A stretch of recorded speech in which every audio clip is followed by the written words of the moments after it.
à toute ma Parfum Family. Vous voulez être au courant tout comme moi des dernières nouveautés de parfum? Savoir ce que ça sent, est-ce que ça vaut le coup de sniff, est-ce que ça a sa place, ça mérite sa place dans l'univers de la niche ou pas?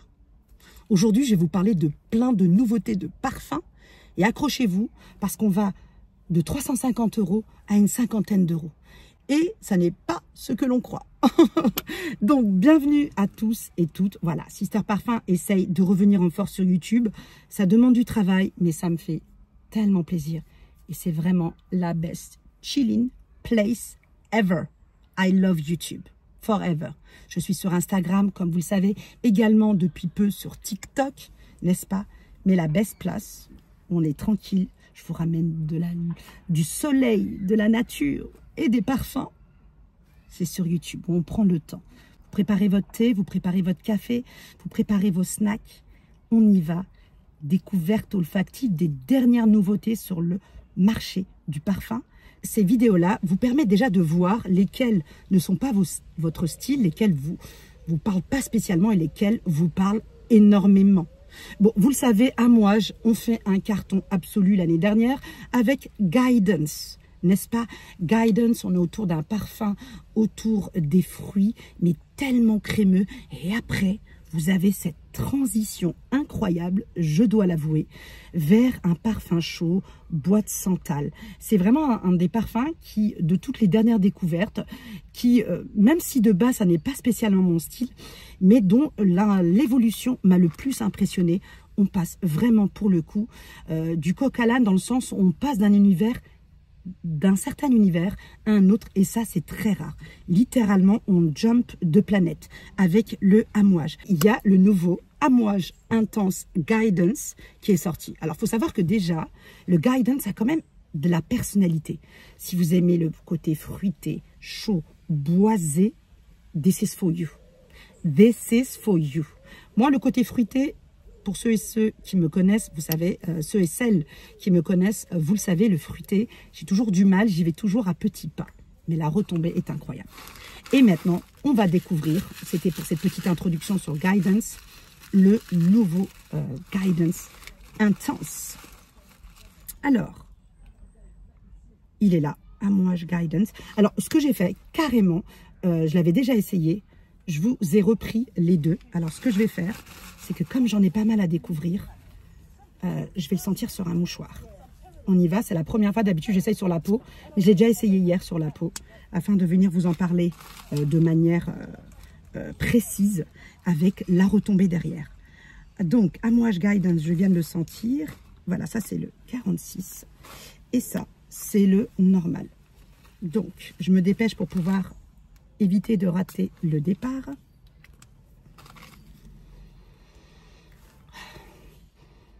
Alors, clairement, le Guidance 46 a beaucoup plus de personnalité. Il envoie du lourd tout de suite. Et je vous montre les deux ingrédients, série d'ingrédients pour les deux parfums. Et clairement, l'amande, I love it. Ce shoot d'amande, mais qui n'est pas amer, qui est très crémeuse. C'est vraiment le bienvenu dans ce parfum. Il apporte vraiment de la rondeur. Il y a un côté encore plus cosy au parfum, mais beaucoup plus intense. Vous voyez, là, je suis en train de le mettre sur mon tissu et je sens que je vais le sentir toute la journée. On sent la poire, on sent le côté résineux, chaud, cet accord poire et résine. C'est vraiment une très bonne idée parce que ça vous permet de porter le parfum en 4 saisons. Incroyable. Et bon, pour l'avoir senti hier, tout ce que je peux vous dire, c'est que je préfère le départ de 46.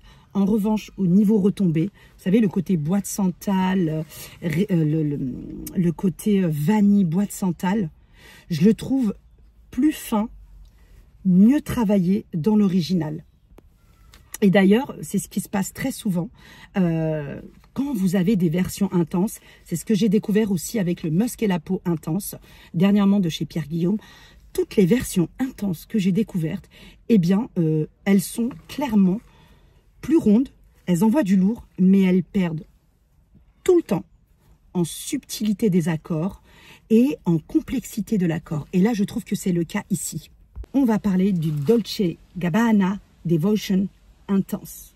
Vous savez que dans mes prix des parfums de l'année 2023, celui-ci a remporté le prix du meilleur rapport qualité-prix. Voilà, flaconnage absolument sublime, le parfum gourmand par excellence. Hein, on est sur un côté citron sucré caramélisé et Devotion a vraiment fait un carton. Alors, pour la petite histoire, pour ceux qui le savent déjà, j'imagine, le nez derrière Devotion, c'est Olivier Cresp.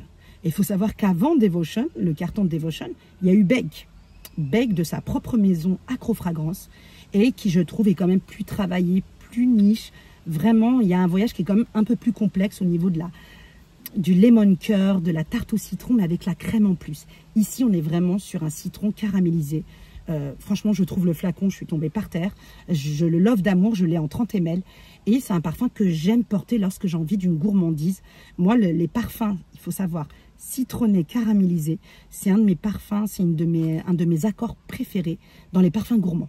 À tous les coups chez moi, I love it, vous voyez. Il y a des Dulci di Fondi, je crois, de chez mes Bake et Devotion. Ça a fait un carton, les flacons sont toujours vides lorsque je vais faire du shopping et ça mérite sa hype parce que vraiment c'est un parfum qui met tout le monde d'accord, fédérateur, pleasing people, top. Donc quand j'ai vu Devotion Intense, je me suis dit chérie Coco, celui-ci, faut que je l'essaye. Je l'ai essayé hier et je le réessaye aujourd'hui avec vous. Alors, c'est parti, on y va. Alors on a un shoot de sucre. Au niveau des notes, je vais vous redéfinir les notes assez rapidement. Donc, sur le Devotion Intense, on est vraiment sur de la noisette, de l'orange blossom et de la vanille. Alors, il faut savoir que la note de noisette, je ne sais pas pour vous, mais ce n'est pas une note qu'on arrive à distinguer facilement. C'est une note en général, il suffit que vous la placiez à côté de quelque chose d'intense et elle se fait manger, voyez. Et ça a été le cas pour le patchouli noisette de chez les Indémodables, qui, soit dit en passage, est un des plus beaux patchouli qu'il existe. La noisette ici, dans ce parfum, n'est pas distincte, mais elle apporte ce côté crémeux, agréable, légèrement noiseté, légèrement torréfié à ce patchouli sublime. Si vous aimez le patchouli, go l'essayer. Et là, encore une fois de plus, c'est une note qui a du mal à exister par soi-même. Alors, qu'est-ce que j'en pense? Honnêtement, j'ai pas aimé. Clairement, je reste fidèle à la version OG personnellement. Alors, peut-être que c'est un parfum, si vous possédez déjà la version OG, que vous pourrez accumuler avec la version du soir. Si vous voulez un parfum du soir. Excusez-moi, il y a l'avion qui passe. Mais intense, pensez à shoot. Et en général, dans tous les shoots, on perd le côté soft, distingué du parfum. Là, c'est un shoot, c'est un parfum brique pour moi. Oui, je sens... l'espèce d'accord vanille, fleur d'oranger, vous voyez, orange blossom. Et là, elle note un petit côté torréfié, mais c'est très synthétique. Et ça perd dans sa beauté. C'est trop shooté, c'est trop rond, c'est trop brique. Et on perd l'éclat du citron, en fait. Là, vous voyez, dans les notes, on voit plus le citron. C'est vraiment plus une version gâteau, mais qui perd son éclat qu'on avait justement, je crois que j'ai une tache, qu'on avait justement sur la version d'origine. Je trouve que dans la version d'origine, bien qu'elle soit pas très subtile, on a un côté éclatant, presque acidulé, qui est très agréable. Mais celui-ci, il est très chaud. Alors, si vous êtes gourmand lover, honnêtement, vous allez également aimer cette version. Moi, je l'aime pas, parce que je la trouve trop brique, trop mélangée, trop mixte, et on distingue plus les notes. Et on n'a pas ce côté sucre et citron qu'on avait dans la version de base. C'est dommage. Mais voilà, pour moi, c'est un non. Mais allez l'essayer si vous êtes très gourmandise. Vous allez peut-être l'aimer parce que vous aimerez peut-être ce côté gourmandise plus réchauffé que la version de base. Par exemple, si vous avez trouvé la version originale Devotion beaucoup trop acide, citronné, que c'est pas votre truc, ça vaut le coup d'essayer la version intense. Peut-être que vous la préférez. Moi, franchement, j'aime pas du tout. Le citron, il manque de transparence, il manque d'éclat. Et ça fait vraiment synthétique. Voilà, next, nous allons ensuite, après ça, eh bien, écoutez, rester sur le même créateur de parfum, mais qui a sa propre maison. Et c'est Glow, le nouveau parfum de la maison Accro. La maison Accro, franchement, qui nous a fait quand même des beautés, n'est-ce pas? Qui a fait un carton avec Bake. Rise, assez sympa si vous aimez le style coconut pina colada. Ils ont sorti aussi le Smile, un parfum genre musqué, qui ressemble un peu à l'univers You, mais qui est très très très soft. Donc, quand vous avez connu l'intensité des autres parfums, il y en a beaucoup qui ont trouvé ça beaucoup trop discret et pas assez de personnalité. Voilà, c'est Smile, ça fait plus un parfum un petit peu d'enfant, joyeux, mais très très délicat, musky, floral. Voilà, moi j'ai pas eu de crush, et il y en a plein qui n'ont pas eu de crush non plus. Mais si vous aimez les parfums discrets, pourquoi pas, mais c'est juste que c'est très différent de la signature olfactive de la maison Accro Fragrance. Voilà, on y va pour Rise. Et là, on est sur un parfum encensé à structure moderne, je trouve. Parce que vous avez un départ qui est assez shooté. Et c'est un parfum dont j'ai eu du mal à lire. Vous voyez, il y a des parfums que vous arrivez à distinguer les notes et d'autres, vous avez plus de mal. Et quand vous regardez les notes ici, vous êtes sur un départ pink pepper que je sens, mais limite, ça me pique un peu le nez. De l'encens qu'on sent, de la vanille et de l'ambre. Le seul truc, c'est qu'il y a une touche moderne. Je ne sais pas si c'est le pink pepper ou une autre note, une molécule qui apporte du volume ou de l'éclat au parfum, mais qui a tendance à moderniser trop cet encens et à lui faire manquer d'intensité et de relief. Je sens, l'encens, il est très disparate, je le sens, mais il est recouvert de quelque chose de très chimique. Alors je pense que c'est un parfum qui est en retombée, c'est un encens très moderne. Donc si vous avez aimé par exemple l'esprit Ganymède, vous savez ces structures un peu olfactives, modernes, vous aimerez peut-être Glow, parce que l'encens y est travaillé d'une manière très moderne, façon, on dirait un baccarat à l'encens, vous voyez. Alors, pour moi, il manque... moi, j'aime énormément l'encens, les parfums résineux, mais j'aime quand ils ont cette texture. Et là, on n'a pas la texture d'un résineux. On n'arrive pas à le toucher, vous voyez. C'est très différent. Mais ce que j'aime, c'est son côté très moderne, un encens presque gourmand, sucré et assez moderne. Voilà. Celui-ci, ça passe ou ça casse. Pour moi, ça passe pas parce que je suis trop une grande fan de l'encens. Et j'ai du mal à distinguer les notes. Voilà pour Glow d'Accro. Mais encore une fois de plus, il se peut que vous allez sentir et que vous le kiffiez. Voilà, c'est dit. Il est assez simple. Il manque de complexité pour moi. Et il a un côté presque plastique brûlé. Je ne peux pas vous expliquer. Je ne sais pas si ça a été votre cas, mais j'ai du mal à lire ce parfum. Après, c'est un parfum cuiré peut-être. Petite touche de cuir, on dirait en fond. Next. Et là, on va vers du streaming. On va aller du plus cher au moins cher, n'est-ce pas? On va aller vers le streaming. On va aller vers le nouveau Yves Saint Laurent qui s'appelle, laissez-moi me rappeler du nom parce qu'il y en a eu tellement, le Libre Flowers and Flame. Franchement, le nom m'a pas plus inspiré que ça. Et on est sur donc un white floral. Là, on reste sur le même style olfactif que tous les libres, toutes les versions de Libre Intense, de Libre Yves Saint Laurent, pardon. Et vous savez quoi? Ben, je l'ai trouvé vraiment pas mal. Je trouve qu'on a vraiment la DNA de Libre. Et je vais vous dire, ma crainte, c'était encore un parfum avec ce côté ambroxant, shoot qui éteint le parfum, qui le recouvre. Comme toutes les dernières nouveautés, que ce soit le nouveau Valentino Born in Roma, le vert, que ce soit le Myself d'Yves Saint Laurent, il y a une note dedans, une molécule qui est censée apporter du volume, mais qu'ils ont surdosé. Et moi, j'ai une extra sensibilité. Donc, franchement, je tremblais du nez avant de le sentir. J'avais peur de retrouver ça. Alors, oui, il a de l'éclat, oui, il a de l'intensité, oui, il fait un petit peu trop moderne, vous voyez, très Sephora parfum. Mais honnêtement, je le trouve réussi. Alors, qu'est-ce qu'on a comme note? Je vais vous mettre les deux comparatifs. On a de la lavande, de la bergamote, de l'orange blossom, de la lavande encore, lily, palm tree. Voilà cette petite note un petit peu verte, mais verte exotique que j'y ai senti.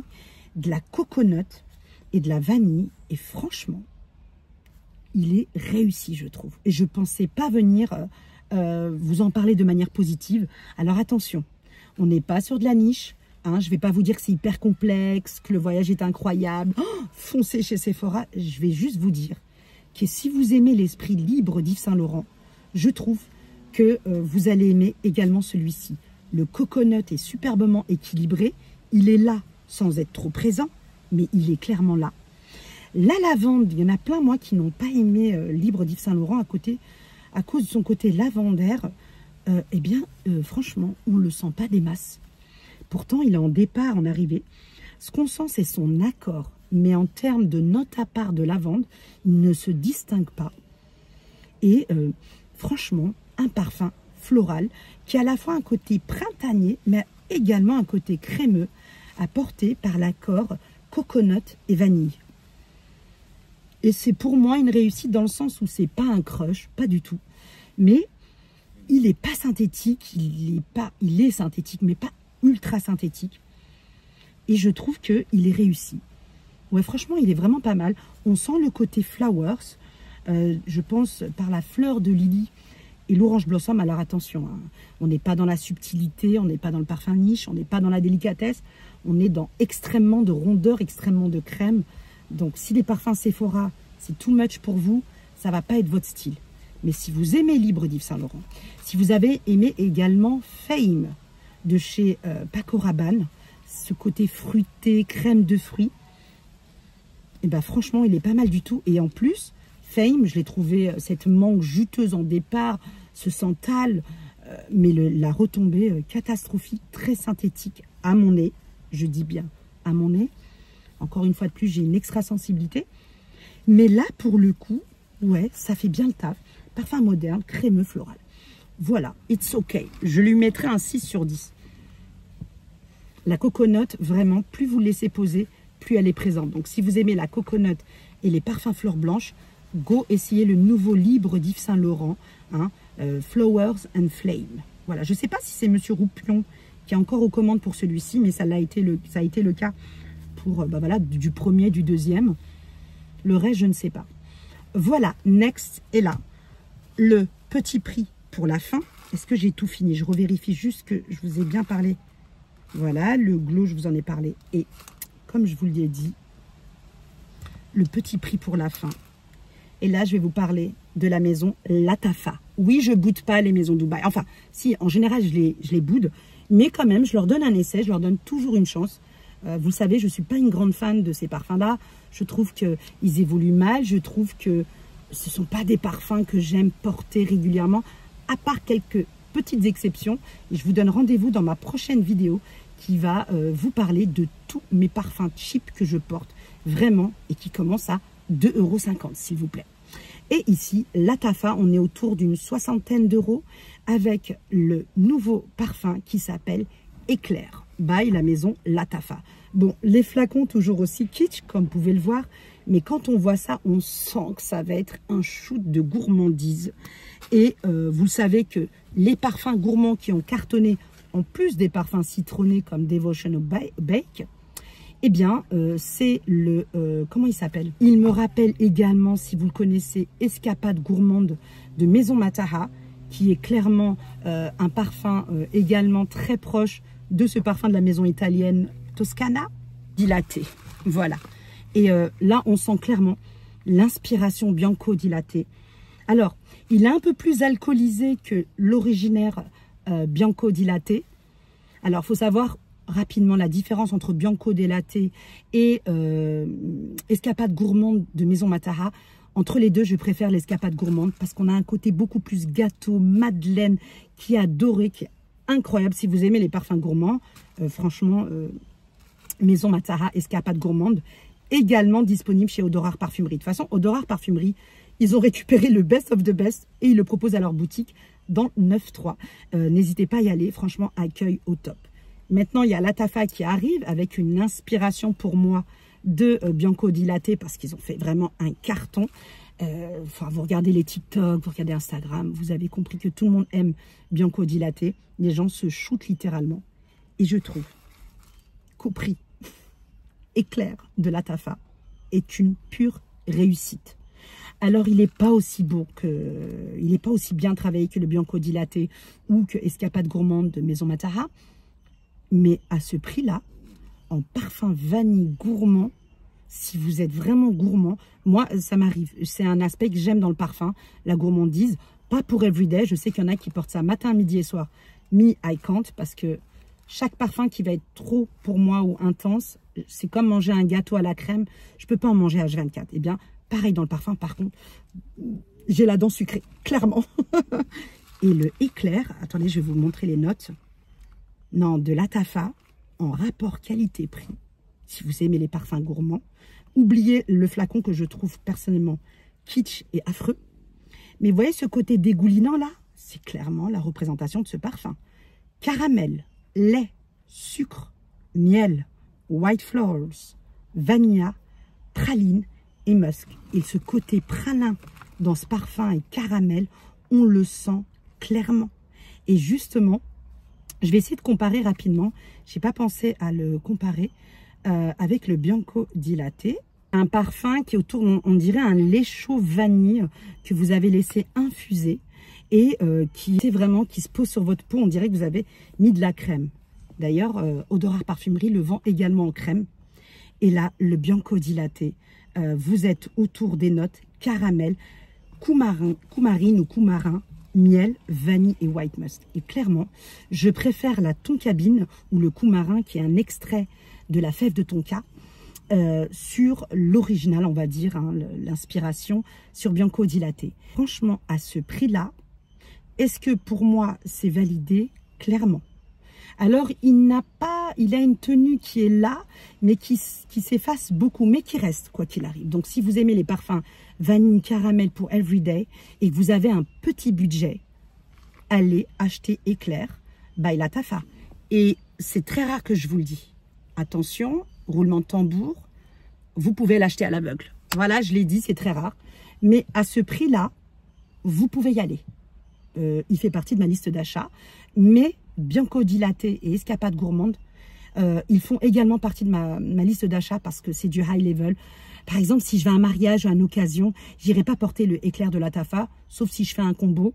Mais parce que je trouve qu'il n'aura pas assez de tenue, ni de richesse, ni de beauté comme ces deux autres. Mais en revanche, par soi-même pour everyday, 50-60 €, period, si vous êtes gourmand, go l'essayer, go l'acheter, même sans l'essayer. Voilà, j'ai kiffé, j'ai compris la hype dessus, il y a une hype depuis très peu parce qu'il vient de sortir, mérité. Voilà, comme superbe rapport qualité-prix, je le valide. Il fera peut-être même partie de mon année 2024, les best-of, le meilleur rapport qualité-prix, c'est possible. Je ne sais pas encore, mais là, c'est un sérieux concurrent à d'autres parfums que j'ai découvert également cette année. Voilà, c'est tout pour ma vidéo nouveauté 2024 de la rentrée. Alors, il y en a d'autres qui vont sortir, je ne peux pas tous les sentir, mais je vous ai fait une vidéo également des Dior Esprit, qui encore une fois de plus ne déroge pas à la règle sur les parfums quand ils sont en version soit flanqueur, soit intense, qui perdent un peu la beauté de la version originale, à mon nez. Mais le gris Esprit est vraiment pas mal pour le coup. Voilà de ce qu'il en est des nouveautés de cette rentrée. En tout cas, je vous dis à très bientôt pour de nouvelles découvertes olfactives. Et n'hésitez pas à me dire s'il y a des nouveautés qui sont sorties, qui vont sortir, que vous aimeriez connaître mon avis et ma description. Voilà, c'est tout. Je vous dis à très bientôt pour de nouvelles aventures olfactives avec Sister Parfum. Peace, salam.